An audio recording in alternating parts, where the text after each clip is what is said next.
திருமணத்தின் பொழுது பந்தல் கால் நடுவது எதற்காக அப்படிங்கிறது தான் பார்க்க போகிறோம்.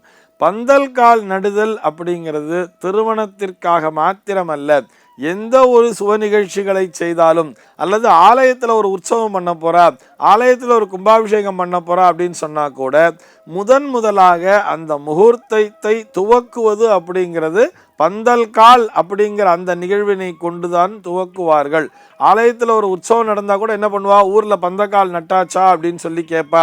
அதே மாதிரி ஒரு கும்பாபிஷேகம் நடக்க போகுதுன்னு சொன்னால் அந்த கும்பாபிஷேகத்திற்கான யாகசாலையை அமைப்பதற்கு முன்னாலேயே அந்த யாகசாலை அமைப்பு, அந்த யாகசாலை பந்தல் போடுறா இல்லையா, அந்த பந்தல் ஸ்டார்ட் பண்ணுறதுக்கு முன்னாடியே முதல்ல அந்த பந்தல் கால் முகூர்த்தம் அப்படிங்கிறத சொல்லி அந்த பந்தல் காலை நட்டுடுவா.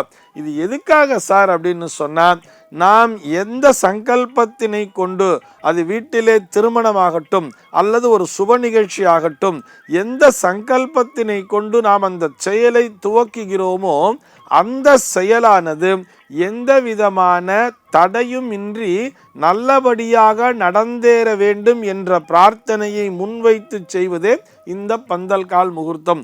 ஒரு வீட்டு வாசல்ல பந்தல் கால் நட்டு வச்சிருக்கான்னு சொன்னா இந்த இல்லத்திற்குள்ளே ஒரு சுப நிகழ்ச்சிங்கிறது நடக்க போறது. ஆக வெளியிலிருந்து எந்த விதமான ஒரு அசுப செய்தியும் இவர்களிடம் சொல்லக்கூடாது அப்படிங்கிறத ஊர்ல இருக்கிறவாள்லாம் தெரிஞ்சுப்பாளாம். சரி, இது போக அந்த பந்தல் கால் முகூர்த்தம் செஞ்சுட்டா, அந்த வீட்டில் செஞ்சுட்டா அப்படின்னு சொன்னாலே அவர்களுக்கு நெருங்கிய வட்டத்திலே ஏதோ ஒரு அசுபமான ஒரு நிகழ்ச்சி நடந்தால் கூட, ஒரு இறப்பு அப்படிங்கிற ஒரு விஷயம் பக்கத்து வீட்டில் அக்கத்து வீட்டில் நடந்தால் கூட இவர்கள் யாரும் சென்று அங்கே பார்ட்டிசிபேட் பண்ணக்கூடாது அப்படிங்கிற மாதிரி சொல்கிறார். இது அவரவர்களுடைய குடும்ப சம்பிரதாயத்தை பொறுத்தது.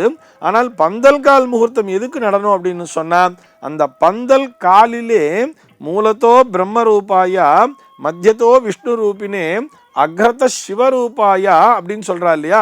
இது எங்க சொல்லுவான்னு சொன்னா, அரச மரத்தை பிரதட்சணம் பண்ணும்போது சொல்லுவா. அரச மரத்தை பிரதட்சணம் பண்ணும்போது எப்படி சொல்லுவா, மூலத்தோ பிரம்மரூபாயா மத்தியத்தோ விஷ்ணு ரூபினே அக்ரத சிவரூபாயா விருக்ஷராஜாயதே நமகான்னு சொல்லி பிரதட்சணம் பண்றா இல்லையா. அதே மந்திரத்தை தான் இங்கேயும் சொல்வார்கள். அந்த பந்தல் காலிலே இந்த மும்மூர்த்திகளும் எழுந்தருளி விடுகிறார்களாம். மூலத்திலே பிரம்மா, நடுவிலே விஷ்ணு, மேலே சிவன் என்று இந்த மும்மூர்த்திகளுமாக இருந்து இவர்கள் அந்த வீட்டினை பாதுகாக்கிறார்கள்.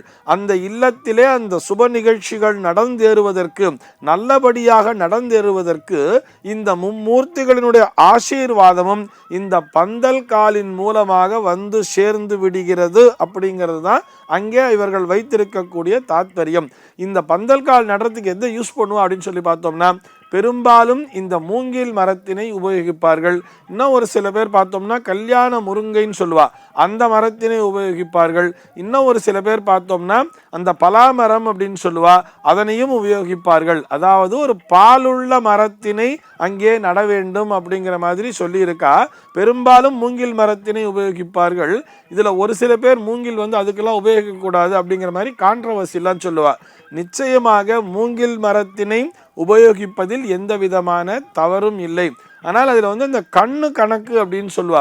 இந்த மூங்கில்ல பார்த்தீங்கன்னா ரவுண்ட் ரவுண்டாக அந்த கண்ணு அப்படின்னு சொல்கிறா இல்லையா, அது பார்த்தோமே ஆனால் ஒரு 7 கண்ணு அல்லது 9 கண்ணு என்று அதனுடைய கணக்கு என்பது 7 அல்லது 9 இருக்க வேண்டும். பெரும்பாலும் அந்த 9 கண்களை உடைய அந்த மூங்கிலைத்தான் நடுவார்கள். அதுவும் எந்த பாகத்திலன்னு சொல்லி பார்த்தோம்னா, அந்த பந்தலினுடைய ஈசான்ய பாகம்னு சொல்றோம் இல்லையா, வடகிழக்கு பாகத்திலே நடுவார்கள். அதனை நடுவதற்கு முன்னால் அந்த பந்தல் காலுக்குள்ள என்ன போடுவான்னு பார்த்தோம்னா, நவதானியத்தை போடுவா, நவரத்தினங்களையும் போடுவா. பொன்முத்து பவழம்லாம் சொல்லுவா, 5 பஞ்சலோகம் சொல்லுவா. இந்த நவரத்தினங்களையும் அதற்குள்ளாக போட்டு, நவதானியங்களையும் அதுக்குள்ள போட்டு, மேலே அழகா ஒரு காசு, அதாவது ஒரு செப்பு காசினை ஒரு மஞ்சள் துணியில வச்சு கட்டி மேலே முடி போட்டு அதை நட்டுடுவா. அதை நடுறதுக்கு முன்னாடி அந்த காலுக்கு அபிஷேகம்லாம் பண்ணுவா. பால், தயிர், கோமியத்தை எல்லாம் கொண்டு நல்லா அபிஷேகத்தை பண்ணி அதற்கு நன்றாக மஞ்சளை பூசி 5 சுமங்கலிகளை கொண்டு இந்த விசேஷங்களை செய்வார்கள். பாலால் அபிஷேகம், தயிரால் அபிஷேகம், கோமியத்தினால் அபிஷேகம் பண்ணிட்டு மறுபடியும் நல்லா ஜலத்தை விட்டு அபிஷேகம் பண்ணிட்டு நல்லா ஃபுல்லாக மஞ்சளை பூசிட்டு சுற்றி குங்கும பொட்டெல்லாம் வச்சுட்டு அதுக்கு மேலே ஒரு வஸ்திரத்தையும் கட்டி அதற்கு ஒரு கங்கணத்தையும் கட்டி அதனை அப்படியே தூக்கி எல்லோரும் ஒன்றாக இணைந்து அந்த பந்தல், அந்த குழிக்குள்ளே நடுவார்கள். இவ்வாறு நடும் பொழுது அந்த இல்லத்திலே அந்த தெய்வீக சாநித்தியம் என்பது வந்து சேர்ந்து விடுகிறது. அதன் மூலமாக அவர்கள் அந்த விசேஷம் நல்லபடியாக முடிக்கின்ற வரை அவர்கள் சங்கல்பம் செய்து கொண்ட வகையில் அது என்ன விசேஷமோ, அது கல்யாணமாக இருந்தாலும் சரி, உபநயனமாக இருந்தாலும் சரி, அந்த விசேஷம் நல்லபடியாக நடந்தேறுகின்ற வகையில் அந்த பந்தல் காலானது அங்கேயே நின்று அவர்களுடைய இல்லத்தினை பாதுகாக்கிறது. வெளியிலிருந்து எந்த விதமான அந்த எதிர்மறையான சக்திகள் எதுவும் வந்து சேராமல், அசுப செய்திகள் எதுவும் வந்து சேராமல் அந்த பந்தல் காலானது இவர்களை பாதுகாக்கிறது. இதே தாத்பரியத்தை தான் கல்யாண மண்டபத்திலையும் பண்ணுவா. கல்யாணம் அந்த முகூர்த்தம் பண்றோம் இல்லையா, அந்த முகூர்த்தம் ஆரம்பிக்கிறதுக்கு முன்னாடி கூட அங்கே அரசு ஆணைக்கால் அப்படின்னு சொல்லி ஒன்று நடுவா. அந்த அரசாணிக்கால் நடுவது கூட இதே தாத்பரியத்தினை உள்ளடக்கியது தான். நம்ம வெளியில வாசல்ல பந்தல்ல நடும்போது பந்தல் கால்னு சொல்லி நடுறோம்.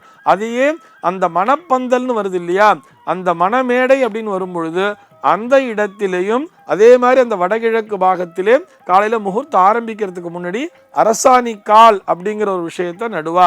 இங்க என்ன, அந்த மும்மூர்த்திகளுமே அந்த அரசாணிக்காலிலே வந்து சேர்ந்து விடுகிறார்கள்.